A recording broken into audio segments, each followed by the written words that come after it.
क्या होगा अगर अभी के अभी सूरज अचानक गायब हो जाए? तो धरती, इंसान, हमारी बनाई पूरी सभ्यता और पूरा सोलर सिस्टम किस तरह धीरे धीरे खत्म होता हुआ नजर आएगा। और बिना सूरज के क्या हम जिंदा रह पाएंगे, या डायनासोर जैसे हम भी विलुप्त हो जाएंगे, या फिर सूरज गायब होते ही पृथ्वी दूसरे प्लेनेट से टकरा जाएगा। अगर हम बच भी गए तो हमारा रोजमर्रा की जिंदगी कैसा होगा? सिर्फ काला अंधेरा या फिर कुछ और? ये सब देख के आपको रोंगटे खड़े कर देगी। तो वीडियो को अंतिम तक जरूर देखना, क्योंकि जितना आगे जाते जाओगे उतना ही डरावना होता जाएगा। तो चलो चलते हैं वीडियो की तरफ। सबसे पहले ये समझ लो कि रोशनी और ग्रेविटी दोनों एक ही स्पीड से ट्रैवल करते हैं, लाइट स्पीड, यानी करीब 3 लाख किलोमीटर प्रति सेकंड। सूरज और धरती की औसत दूरी इतनी ज्यादा है कि सूरज की रोशनी को हम तक पहुंचने में लगभग 8 मिनट 20 सेकंड लगते हैं। इसका मतलब सूरज असल में जो कर रहा है हम उसे 8 मिनट बाद देखते हैं। सूरज अभी जो हाल में है उसकी लाइव स्ट्रीम नहीं, उसकी 8 मिनट पुरानी रिकॉर्डिंग हम देख रहे हैं।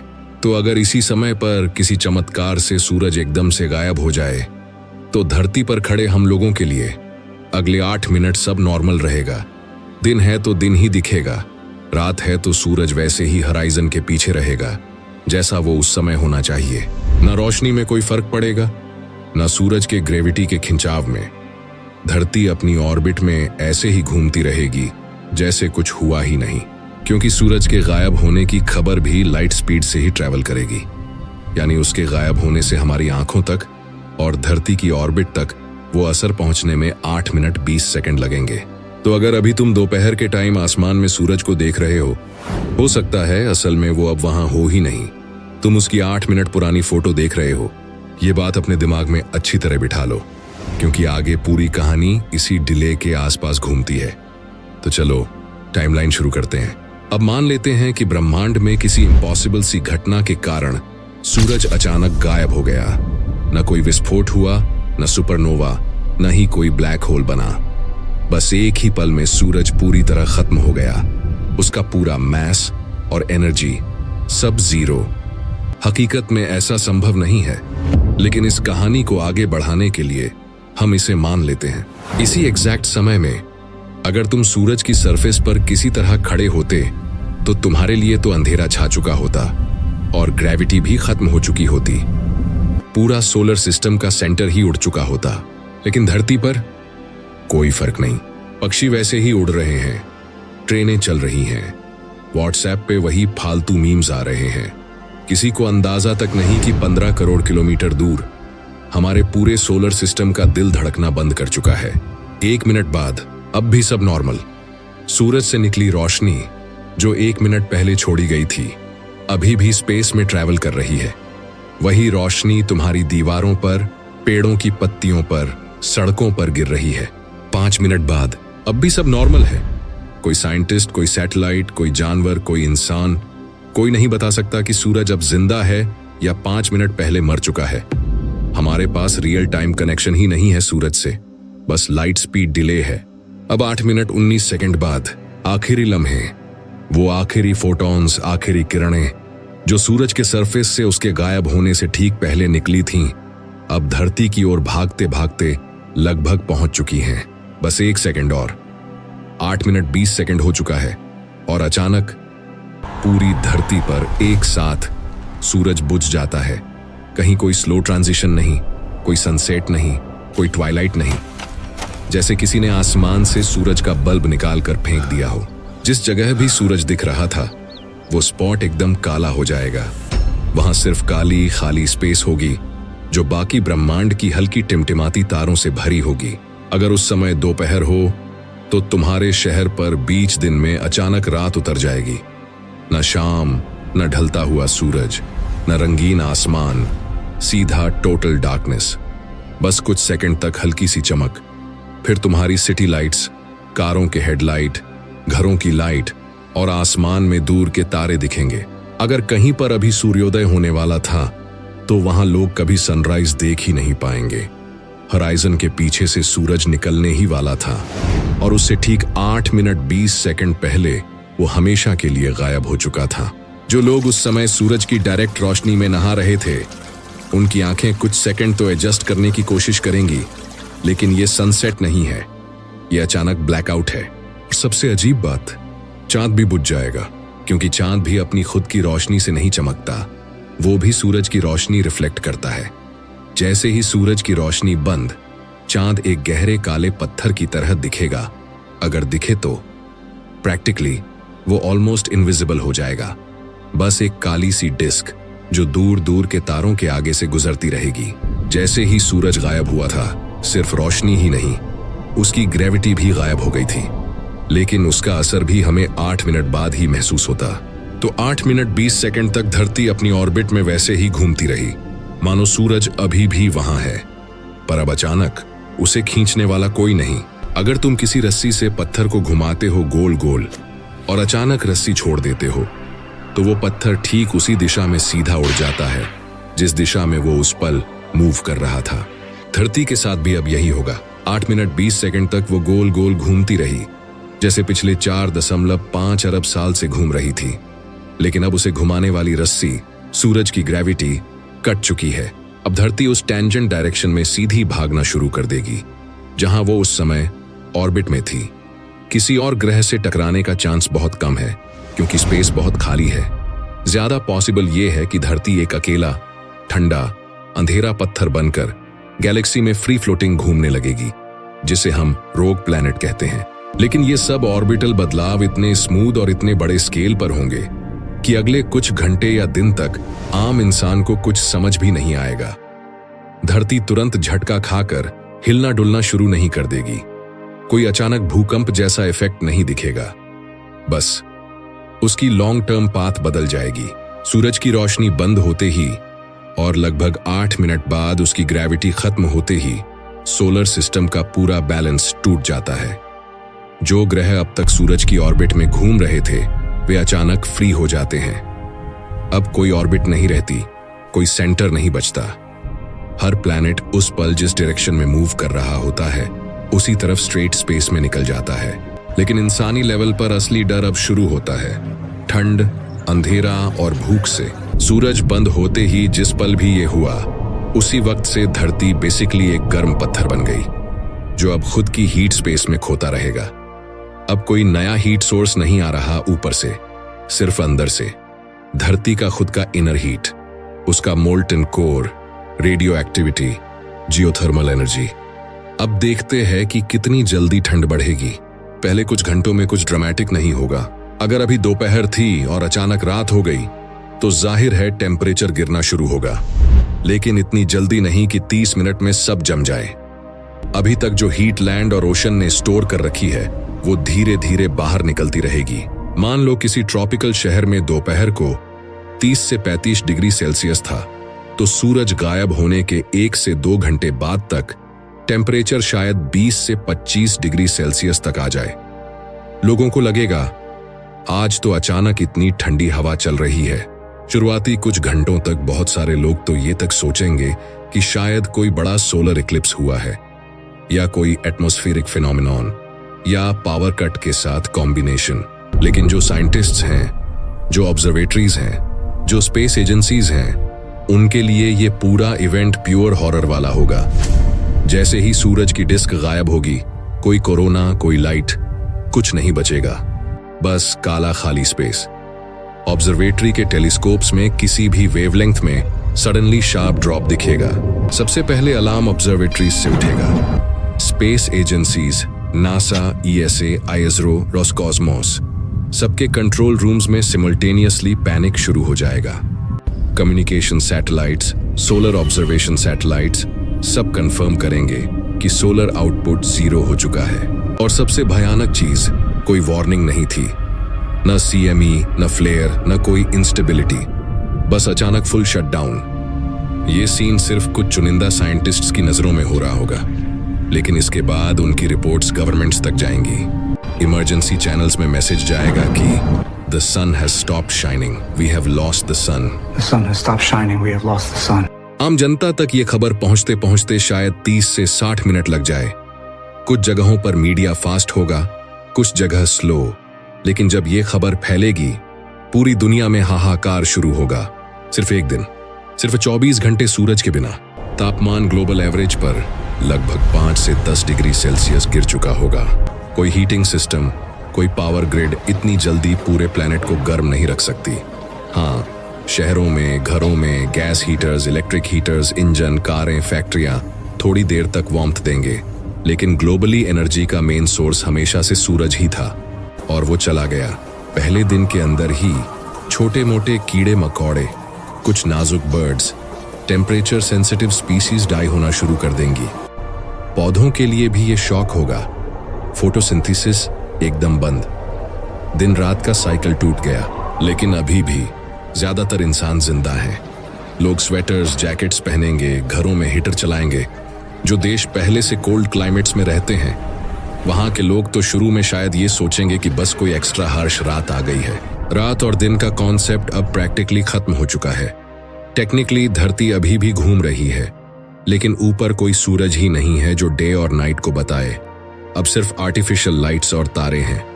कुछ ऑब्जर्वेटोरीज में डिस्टेंट गैलेक्सीज, नेबुले पहले से भी अच्छे दिखेंगे क्योंकि अब कोई सोलर ग्लेयर नहीं है। लेकिन ये कंफर्ट बस साइंटिस्ट्स के लिए है, आम जनता के लिए कोई फर्क नहीं। पूरी दुनिया की एनर्जी जनरेशन सीधे या इनडायरेक्टली सूरज पर ही टिकी हुई है। सोलर पैनल्स तो उसी पल बेकार हो जाते हैं क्योंकि सूरज की रोशनी ही खत्म हो चुकी है। विंड एनर्जी कुछ समय तक चल सकती है, लेकिन धीरे धीरे गिरने लगती है क्योंकि हवा के पैटर्न सूरज की हीटिंग से बनते हैं। हाइड्रो पावर भी ज्यादा दिन नहीं टिकेगी क्योंकि इवेपोरेशन और रेन साइकिल पूरी तरह सूरज से ड्रिवन होती है। लेकिन इमीडिएट विंग से 2 दिन में coal, natural gas, nuclear plants, hydro dams ये सब चलेंगे। गवर्नमेंट्स इमरजेंसी मोड में जाएंगी, फ्यूल रिजर्व्स को संभालेंगी, ग्रिड्स को स्टेबलाइज करने की कोशिश करेंगी। Hospitals, data centres, military bases, research labs, इन्हें प्रायोरिटी पावर मिलेगी।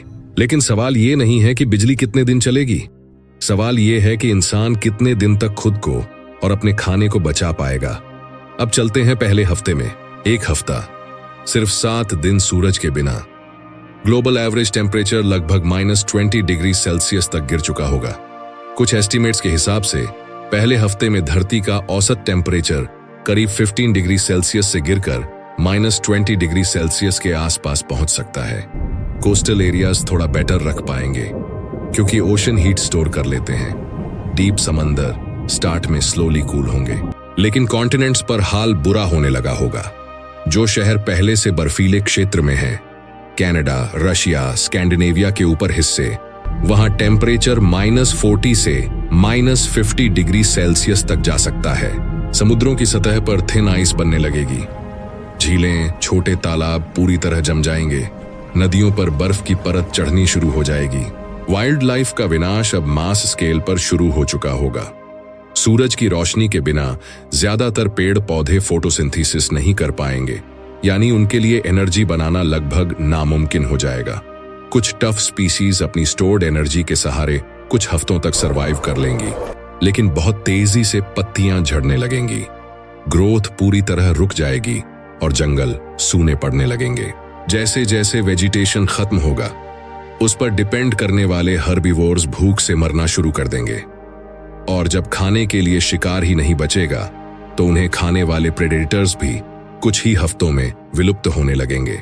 इस तरह पूरी फूड चेन एक एक करके टूट जाएगी और पृथ्वी का इकोसिस्टम कोलैप्स की ओर बढ़ने लगेगा। इन सब के बीच इंसान क्या कर रहा होगा? शहरों में लोग अंडरग्राउंड जाने लगेंगे। Metro stations, basements, underground parking, tunnels, ये सब नए शेल्टर बन जाएंगे। सरकारें कोशिश करेंगी कि सेंट्रलाइज्ड थर्मल शेल्टर्स बनाए जाएं, जहां बड़ी बड़ी बिल्डिंग्स को हीटिंग देकर हजारों लाखों लोगों को एक साथ रखा जा सके। School, malls, stadiums, metro depots, सबको सर्वाइवल कैंप्स में बदला जा सकता है। लेकिन एक और प्रॉब्लम है, और वो है खाना। पूरी दुनिया की फूड प्रोडक्शन 100% सूरज पर डिपेंड करती है। जैसे ही फोटोसिंथेसिस रुकेगी, ग्लोबल एग्रीकल्चर कुछ ही दिनों में कोलैप्स के एज पर पहुंच जाएगा। खेतों में फसल की ग्रोथ रुक जाएगी, पत्तियां मुरझाने लगेंगी और एक हफ्ते के अंदर अंदर फूड सप्लाई चेन टूटने लगेगी। कुछ ग्रीन हाउसेस थोड़े दिन एक्स्ट्रा चल पाएंगे अगर उनके पास स्टोर्ड हीट और आर्टिफिशियल लाइट्स हों, बट वो भी लॉन्ग टर्म सॉल्यूशन नहीं होंगे। ऐसे हालात में सीड्स, ग्रेन्स और स्टोर्ड फूड ही दुनिया का असली गोल्ड बन जाएंगे, जिनकी कीमत पैसे से कहीं ज्यादा होगी। सुपरमार्केट कुछ ही समय में पूरी तरह खाली हो चुके होंगे। सरकारें मजबूरन मिलिट्री और पुलिस के जरिए फूड डिस्ट्रीब्यूशन कंट्रोल करेंगी। जैसे जैसे स्कैर्सिटी बढ़ेगी, क्राइम स्काईरॉकेट करेगा, लूटिंग, वायलेंस और केओस आम हो जाएगा।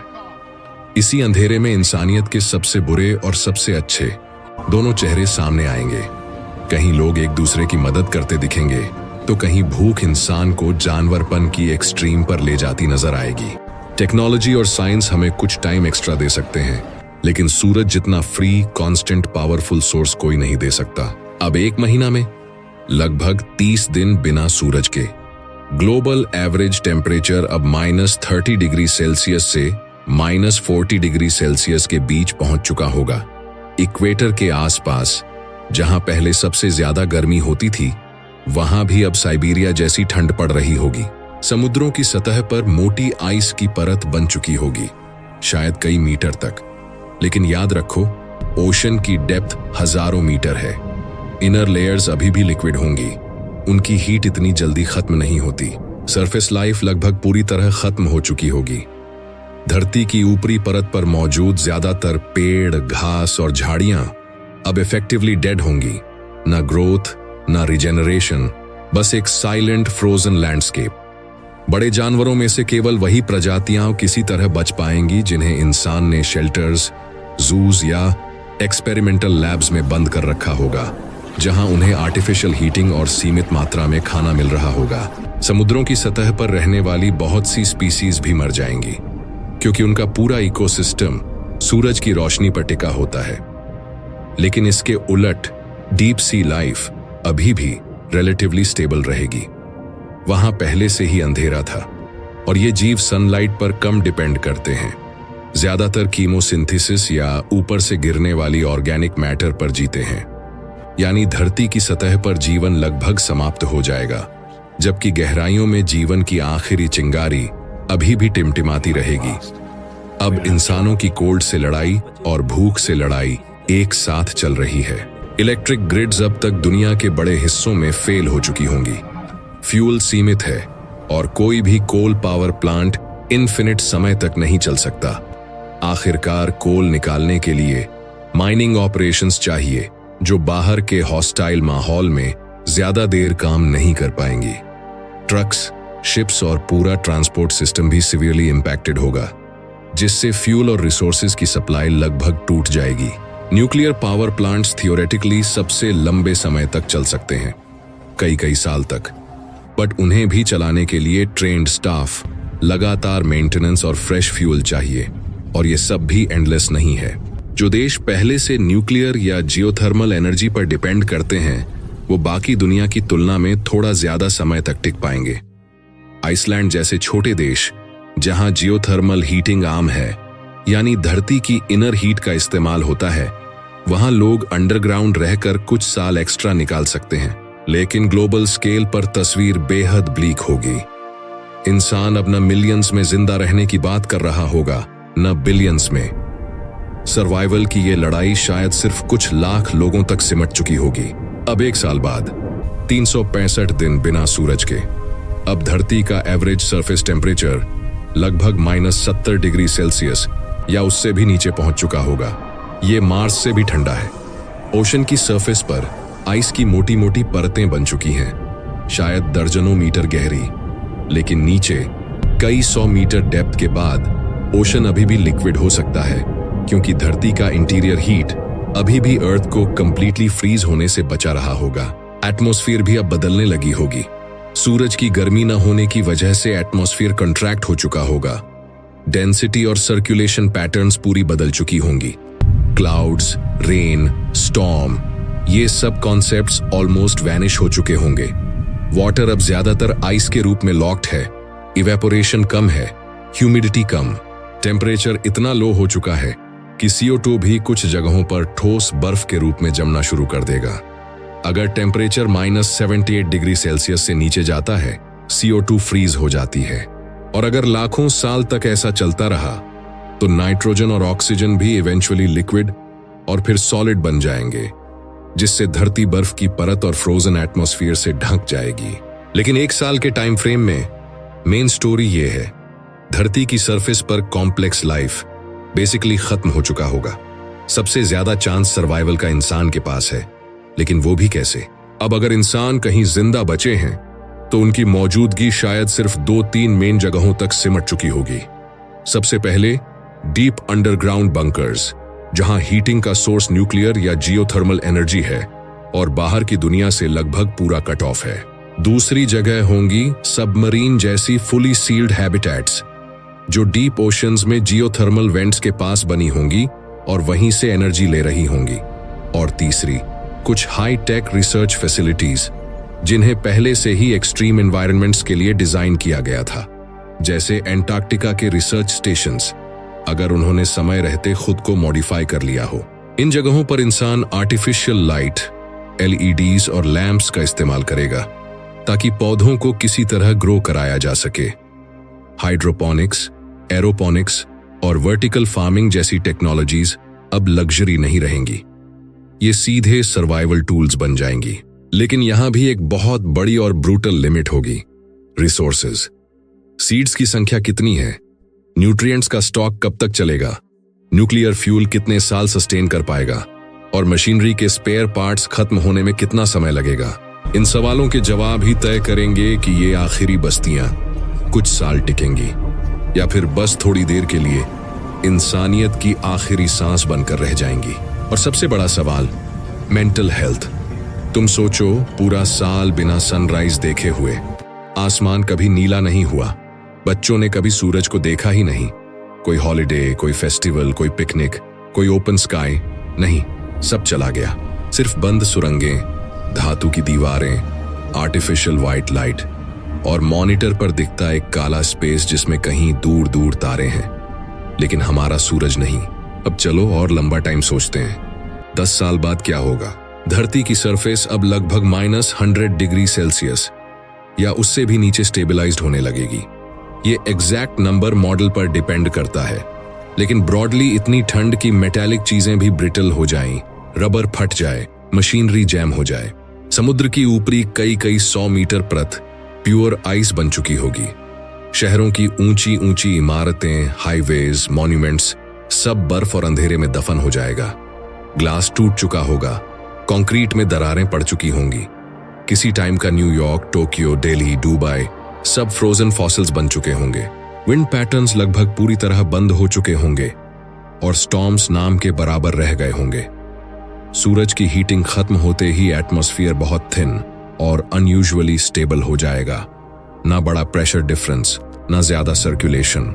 सरफेस पर अगर कहीं लाइफ बची भी होगी तो वो ज्यादातर माइक्रोब्स, एक्सट्रीमोफाइल बैक्टीरिया और फंजाई के रूप में ही होगी। ऐसे जीव जो एक्सट्रीम कोल्ड और कंप्लीट डार्कनेस में भी चट्टानों के अंदर, बर्फ के नीचे या मिट्टी की गहराइयों में सरवाइव कर सकते हैं। बड़े कॉम्प्लेक्स जीवन का लगभग कोई निशान नहीं बचेगा। धरती की सतह एक साइलेंट, फ्रोजन दुनिया बन चुकी होगी। अंडरग्राउंड लाइफ अब प्रैक्टिकली नए इकोसिस्टम्स में बदल चुका होगा। जो कुछ हजार या लाख इंसान इनिशियली बचे होंगे, उनमें से भी शायद बहुत कम सिविलाइजेशंस बनाकर टिक पाएंगे। हो सकता है कि कुछ ग्रुप सफलतापूर्वक सेल्फ कंटेन्ड बायोस्फीयर्स बना लें, जैसे कि साइंस फिक्शन मूवीज में दिखाते हैं, जहां सब कुछ रिसाइकल होता हो। पानी, हवा, न्यूट्रिएंट्स। इन सभ्यताओं के पास एनर्जी के बस कुछ ही भरोसेमंद सोर्सेज होंगे। सबसे पहले न्यूक्लियर रिएक्टर्स, जो सही मेंटेनेंस और फ्यूल के साथ डेकेड्स तक चल सकते हैं।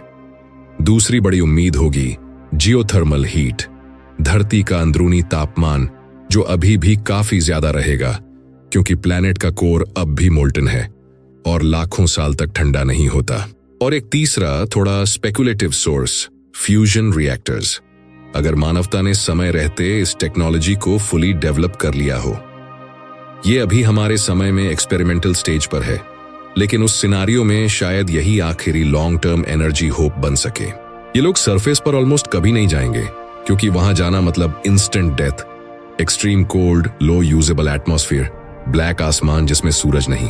अब 100 साल बाद अब बात सिर्फ उन्हीं कम्युनिटीज की है जो अपने सिस्टम को लॉन्ग टर्म सस्टेनेबल बना पाई।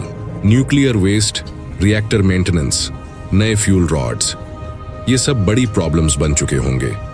अगर फ्यूजन कमर्शियलाइज्ड हो चुका था सूरज के जाने से पहले और कुछ रिएक्टर्स बच गए तो शायद इंसान इंडेफिनिट टाइम तक एनर्जी बना सके, लेकिन ये बहुत ऑप्टिमिस्टिक सिनेरियो है। ज्यादातर जगहों पर अगर कोई बंद सिस्टम फेल हुआ तो वहां के सारे लोग मर गए होंगे, या कोल्ड से, या स्टारवेशन से, या इंटरनल कॉन्फ्लिक्ट से। जो कम्युनिटीज बचेंगी वो जेनेटिकली और कल्चरली बहुत अलग हो चुकी होंगी।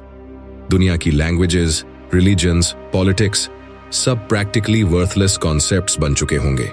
उनकी मिथोलॉजी में सूरज नाम की कोई चीज एक पुरानी कथा जैसा लगेगा, जो एक समय था जब आसमान से रोशनी आती थी वाली फील देगी। अब बात करते हैं लाखों साल बाद की। धरती और सोलर सिस्टम लेवल पर मान लो सूरज गायब होते ही सारे प्लैनेट्स अपनी अपनी टेंजेंट डायरेक्शन में बह गए, जैसे हम पहले बात कर चुके हैं। मर्क्यूरी, वीनस, अर्थ, मार्स, जुपिटर सब अलग अलग डायरेक्शंस में मिल्की वे गैलेक्सी में घूमने लगे होंगे। सोलार सिस्टम का हीलियोस्फीयर, वो बबल जिसमें सूरज की सोलर विंड कॉस्मिक रेज को रोकती है, वो तुरंत कोलैप्स हो चुका होगा और कॉस्मिक रेडिएशन ज्यादा डायरेक्ट फॉर्म में प्लैनेट्स पर गिरने लगेगी। लेकिन सरफेस पर लाइफ तो पहले ही खत्म हो चुकी होगी, तो कॉस्मिक रेज से कोई एक्स्ट्रा फर्क नहीं पड़ेगा। लाखों साल बाद धरती एक रोग प्लैनेट की तरह गैलेक्सी में घूमती रहेगी।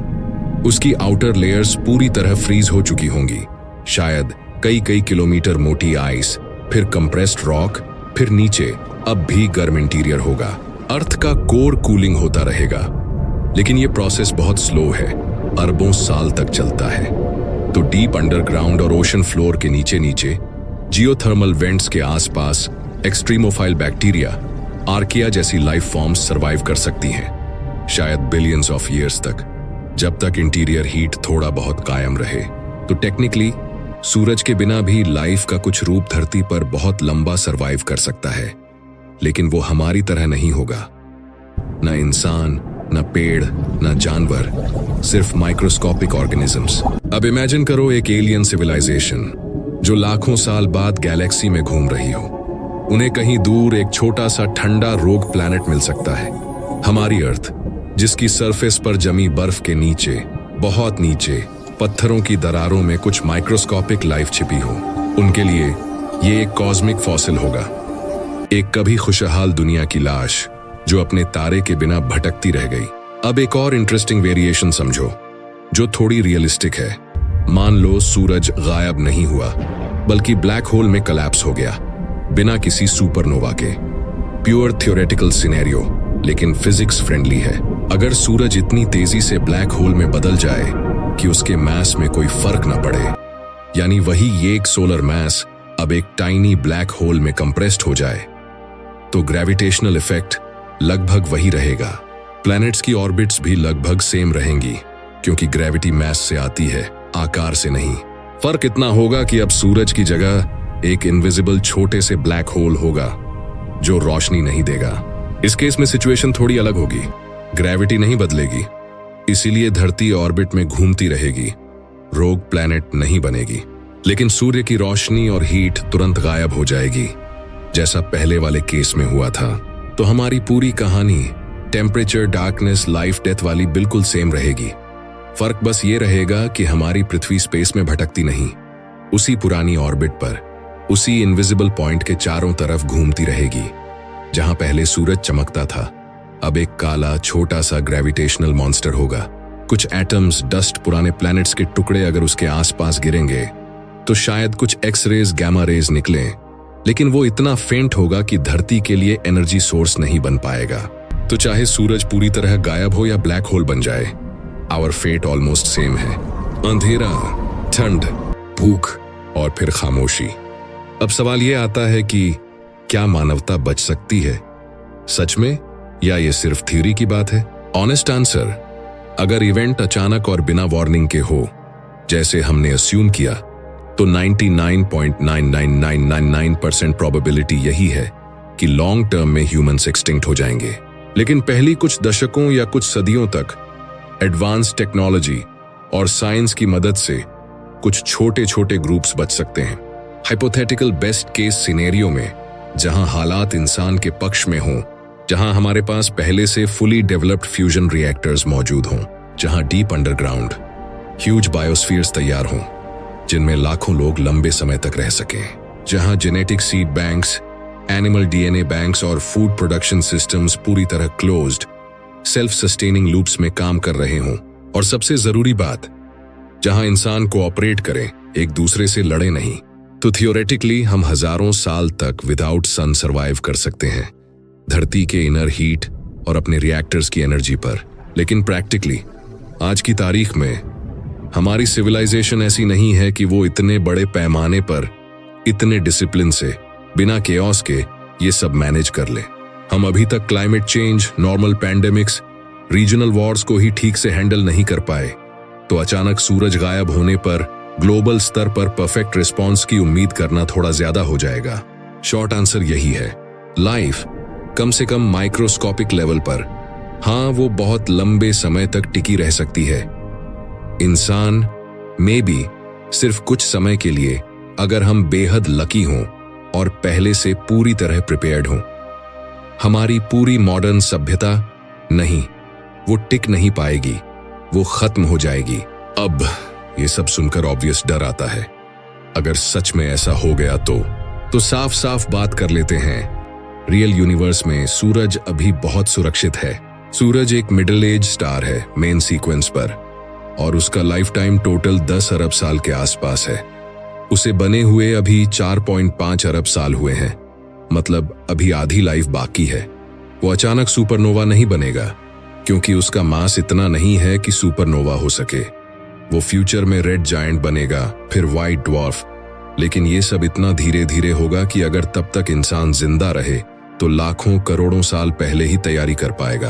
अचानक गायब होना, जैसा हमने इस वीडियो में इमेजिन किया, फिजिक्स के लॉज के हिसाब से प्रैक्टिकली इम्पॉसिबल है। न कोई ब्लैक होल अचानक स्पेस में आकर उसे खा जाएगा बिना किसी साइन के, न कोई एलियन इतनी चुपके से उसे ऑफ कर देगा।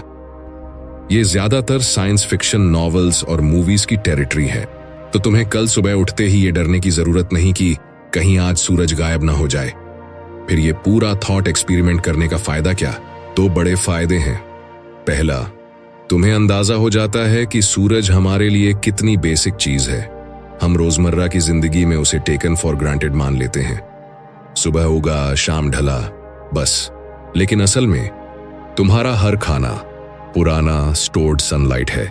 तुम्हारी हर सांस उन्हीं प्लांट्स ने बनाई है जिन्हें सूरज ने एनर्जी दी थी। तुम्हारी हर ड्रॉप ऑफ वाटर सूरज की वजह से इवेपोरेट होकर पूरे साइकिल में घूमती रहती है। तुम्हारी इकोनॉमी, टेक्नोलॉजी, सिविलाइजेशन, सब कुछ सूरज की मुफ्त एनर्जी पर ही बिल्ट है। दूसरा, ये थॉट एक्सपेरिमेंट हमें ये सिखाता है कि यूनिवर्स कितना कोल्ड और इंडिफरेंट है। हमारी पूरी स्टोरी, हमारी इमोशंस, हमारी पॉलिटिक्स, हमारी फाइट्स, सब एक छोटे से रॉक पर चल रही हैं, जो एक एवरेज से स्टार के चारों ओर घूम रही है। अगर वो स्टार चला गया तो हमारा चैप्टर एक झटके में क्लोज हो जाएगा। फिर भी यही फ्रेजिलिटी हमारी कहानी को खूबसूरत बनाती है। हम बिना सूरज के कुछ ज्यादा नहीं हैं, लेकिन इसी सूरज ने हमें मौका दिया कि हम साइंस सीख सकें, टेक्नोलॉजी बना सकें, गैलेक्सीज देख सकें और अभी बैठकर ये सवाल पूछ सकें, अगर सूरज गायब हो जाए तो क्या होगा? ये नॉलेज हमें डराने के लिए नहीं, हमें हम्बल बनाने के लिए है, ताकि हम समझें हमारा प्लैनेट कितना कीमती है, हमारा स्टार कितना कीमती है और हमारा टाइम कितना लिमिटेड है। तो जब अगली बार सुबह सूरज की किरण तुम्हारे कमरे की दीवार पर पड़े, या तुम गर्मी से परेशान होकर एसी चला दो, या खेतों में लहराती फसल देखो, तो एक बार माइंड में ये सीन रिकॉल करना, वही दुनिया, वही धरती बिना सूरज के कैसी लगेगी, और इमेजिन करना कितना अजीब लगेगा वो आसमान जिसमें करोड़ों तारे तो हैं, पर हमारा अपना सूरज नहीं, क्योंकि अगर कभी वो गया तो वापस नहीं आएगा, और तब हम सिर्फ एक याद बनकर रह जाएंगे, किसी ठंडी अंधेरी घूमती हुई चट्टान की गहराइयों में। तब तक के लिए, जब तक सूरज है, उसकी कीमत समझो, क्योंकि हम सब सच में उसके बिना कुछ भी नहीं हैं।